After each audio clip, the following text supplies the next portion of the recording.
Welcome everyone to Jaydon's Jam. I'm your host Jaydon Goss, and today we're talking about the first 3 episodes of Andor.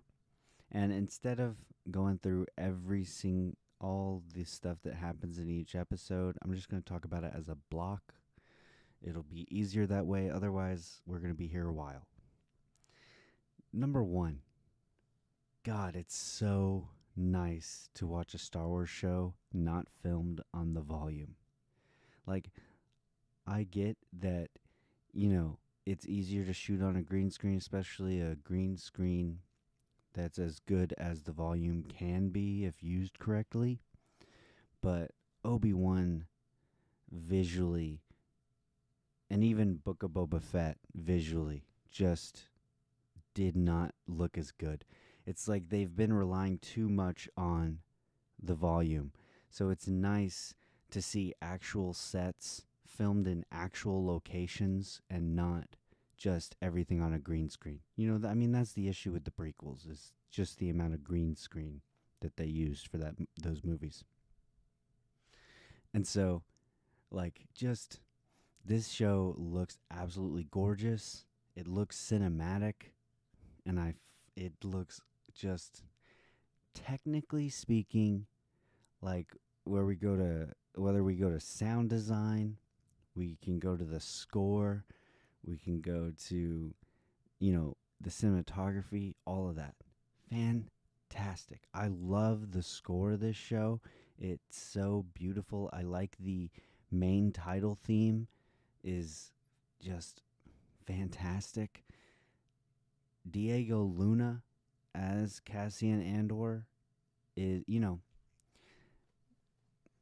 let me give some context. So, Rogue One is probably my favorite of the Disney Star Wars era, movie-wise. My favorite show is The Mandalorian, but movie-wise, it's Rogue One. I used to be a big fan of The Force Awakens. I saw that movie 7 times in the theater, but then I saw The Last Jedi and The Rise of Skywalker. I won't get into all that because I don't want to spend time shitting on one of my favorite franchises of all time, which is Star Wars. I've always loved Star Wars. It's one of the cornerstones of my fandom. And I don't want to spend time talking shit about it. So, anyways, there's some context for you as a fan. I am one of the people that really love Rogue One, and this is just adding so much to the Andor character. Even as a fan of Rogue One, I can admit is, the only character who really gets a lot is Jin. Besides that, it's introducing a bunch of new characters, and that, I think that's the weakest part of Rogue One, is they didn't do a good enough job on the characters of that movie, but I still love it. I think it's other than that, it's really good. I mean, it doesn't touch the original trilogy at all, but you know what I mean. So yeah, coming into this show, I was excited once I started hearing how much people were liking it. It was getting a really positive reaction. So coming into this first episode, I wasn't sure what we were going to get, but I was pretty excited. It floored me. This show is adult. You could I guess you could show this to your kids, depending on whatever age they are. But I feel like this is going to lose a lot of kids. Like, I don't think kids are going to have the patience to sit down and watch this show, because this really is a drama and it is a slow burn. But there is nothing more that I love entertainment wise than a good slow burn. Because when you hit that payoff in episode 3 from these first 2 episodes, which are just building up to episode 3 basically, and episode 3 crescendos, like, fantastic. So good. And I see a lot of people saying it's boring. Seeing a lot of people say that. Seeing a lot of people not interested in this show at all because it's a character from a movie that a lot of people didn't like, Rogue One. And so I feel like this show has an uphill battle with a lot of Star Wars fans. And I don't know, man. I think if this continues at the level that it is in these first 3 episodes, this could rival The Mandalorian as the best Star Wars show. Anyways, so yeah, I'm feeling very strong about this. And let me tell you, all the characters really enjoyed, except Tim. Fuck Tim forever. Turned in Andor, in to support the fascists in this show. Which, by the way, also, um, I think his name is Cyril. The basically the main bad guy in these first 3 episodes. The one who's investigating who killed the 2 guards. I think he was great, especially when you get to the 3rd episode, and I think he legitimately showed what PTSD looks like more than any other thing we've seen in Star Wars so far. Like, just his reaction to Andor and Stellan Skarsgård getting away. I don't remember his character name, so I'm just gonna call him Stellan. Seeing them get away and uh, the explosion kill those other guards. I thought his acting was so good, and I can tell I'm gonna hate this dude. And hey, he seems like he's gonna be a great villain. He gives that great rousing speech, and I love that they kind of like slow clap for him, but you can tell that none of them are inspired by anything he said, and he totally failed at it. But obviously, I think they're gonna pay that back with a better speech later. I'm pretty sure they're gonna do a callback to that, but it was a funny reaction, and I thought comedy wise there is some comedy in these first 3 episodes, and I think it was used pretty well. I think it was good humor. There's that moment where Cyril is talking to his supervisor, and he mentions, "Did you do some tailoring on your suit?" And he's like, "Yeah." I thought that was pretty well. That was pretty good comedy. And Disney Star Wars is not known for good comedy in their Star Wars movies. The the comedy in this show is pretty good. But I love all the characters, like most of the characters. And Andor, Diego Luna. Let's get back to that. So good as Andor. I really like his performance. He has that moment with Stellan Skarsgård in the shipyard, and and he's, Stellan is like, how do you sneak among, like, how did you get this stuff? Like, how do I know you're not an Imperial spy? And he's like, they're so fat and arrogant and stupid. They don't even pay attention. I can walk among them and they have no idea. Like, they're idiots. I love it. I'm paraphrasing, but it's such a great moment, and it just shows how fucking awesome Diego Luna is as an actor, that he can just deliver that fucking great line. And he in the first episode, when basically he has no choice but to gun that guy down, because come on, you can't trust a fascist empire, imperial guard. He's got basically no choice. He accidentally killed the first guard, and they started the fight. They're fucking with him. They're trying to get all of his papers and shit, and trying to shake him down for money. These are corrupt fascist guards, and it's just it. He had no choice. But that was the moment where I was like, okay, this is a different Star Wars show. That we are not watching Book of Boba Fett. We are not watching Obi-Wan Kenobi, which were disappointments in my eyes. Uh, we are watching something different, something adult, something that feels like a lot of, I've seen a lot of people say this feels like more like a HBO show than it does a Disney Plus show. I definitely agree with that. So far, it does not feel like your Disney Plus Star Wars or Marvel fare that we've got so far. Like this feels different from even The Mandalorian. And by the way, I've talked about him briefly here and there, but Stellan Skarsgård, oh, he's so good. He's so good in the second and third episode. You know, when he comes into planet and you just see him from the back, you know, they wait to show his face. I love that choice. I mean, you know who it is if you watch a lot of TV and movies, because he's got such a recognizable, like, I don't know, he's super recognizable. I could just tell from his. Plus, I knew he was a part of the cast because he had been in the trailers. But he's got a lot of gravitas in his acting, and I'm in, man. Like, I'm in. Like, I love his, you know, he's got the black coat and the black shirt and the black pants. It just looks cool. Like, he looks really cool, and he seems like a badass. And I love that shipyard scene.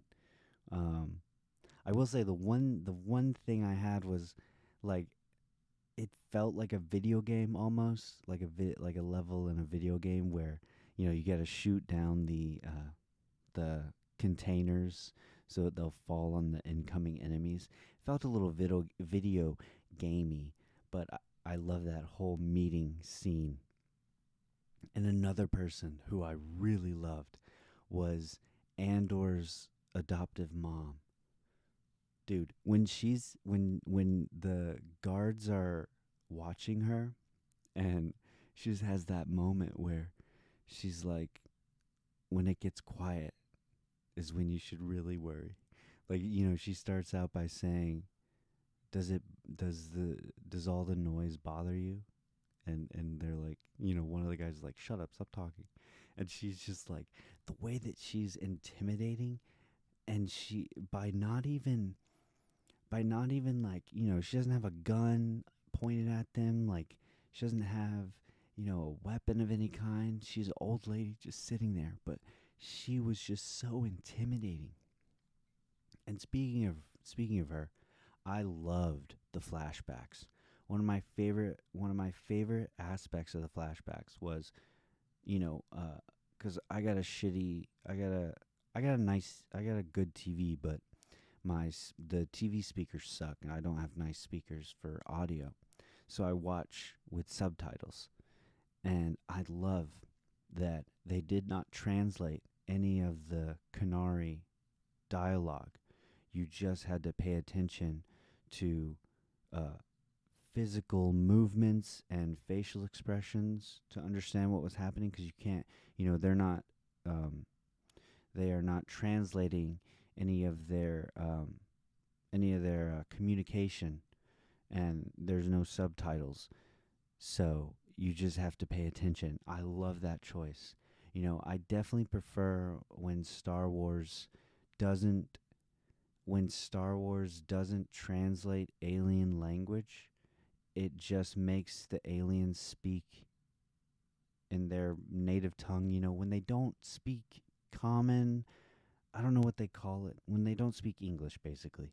I like it when they just talk to each other in whatever language, and you just pay attention to the body language. I love that, and that works so well. And I, whoever played the young Casa, when his, I guess she seemed like the boss of them. When their leader dies, the kid's leader dies, and he turns around and looks at the Imperial ship, and he's holding the staff, and you can see the anger on his face. So good, really good acting.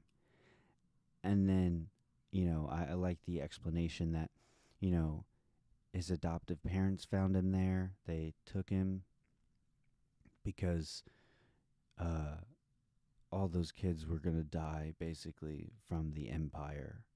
And from what they say about Canare later is that, like, it was, or I don't even know if it's later, but they talk about it at some point, and they're like, it's like toxic, so it's like a off. off limits, whatever. We like nobody goes there now. So I'm assuming they all died. And that is a through line, that's he's looking for his sister at the beginning of the first episode. And that's what kicks off everything, is when he kills those two guards. But I loved all of the flashbacks and I loved the moment. It made me cry 2 times. When you get to the end of the third episode and it cuts between the flashback and current day when Stellan Skarsgård is when they get off planet, um, and he's just looking at the horizon. It's such a beautiful moment when he's a kid, and then you see the wonder in his eyes at the sun, just looking at the light, and then it shifts to him as an adult, and you see the anger on his face. But there's a bit of wonder too. There's still that wonder. I don't know. I think they did a great job. The directing, fantastic. It was, and the writing, so good.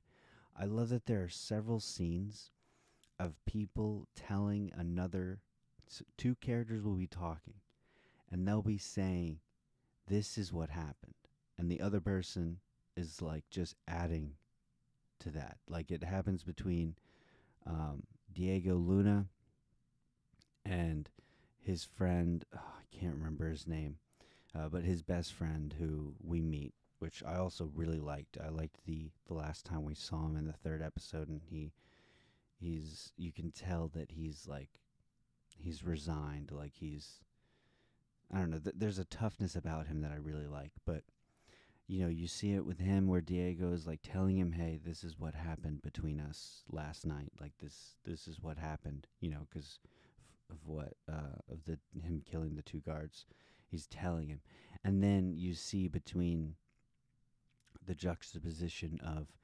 Cyril talking to, and I don't know if that's his name, but the main bad guy, when he's talking to his superior before his superior leaves to go to an Imperial summit. And his superior is telling him, "Hey, this is what happened. And, I expect this accident report." Like, that's how it ends. Um, I love, I love those two scenes. The dialogue is so good in this show. The writing is just really strong. Tony Gilroy, absolutely killing it on this show. You can tell that there is a creative direction with this show. Like, there is a purpose to these episodes. These 3 build to a great conclusion. That I'm glad they released 3 episodes because it just flowed so well. It felt like a mini movie. And that's apparently how they structured. They structured basically this season, like every 3 episodes is a story arc. And then I think there's time skips too coming up. So it's a fantastic show. I absolutely love it. And if it continues at this level, it's gonna be up there with House of the Dragon, my top tier shows of this year. It'll be up there if it continues at this level. This is the Star Wars that I've been wanting. A more adult tone. Like, we don't need a million cameos. We don't need fan service. We don't need lightsabers. We don't need the Force. This is enough to be interesting. And this show is definitely great. I love it. And I cannot wait till the next episode. I know I missed some stuff, I like Cassian's I think her name is Bix.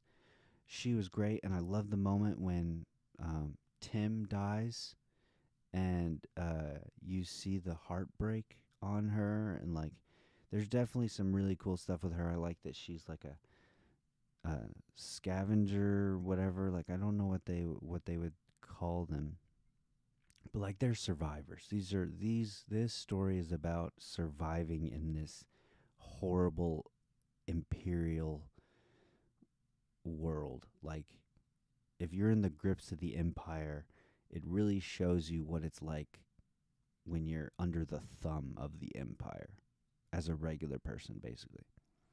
So yeah, I liked her too. Sorry, I didn't wanna not say anything about her.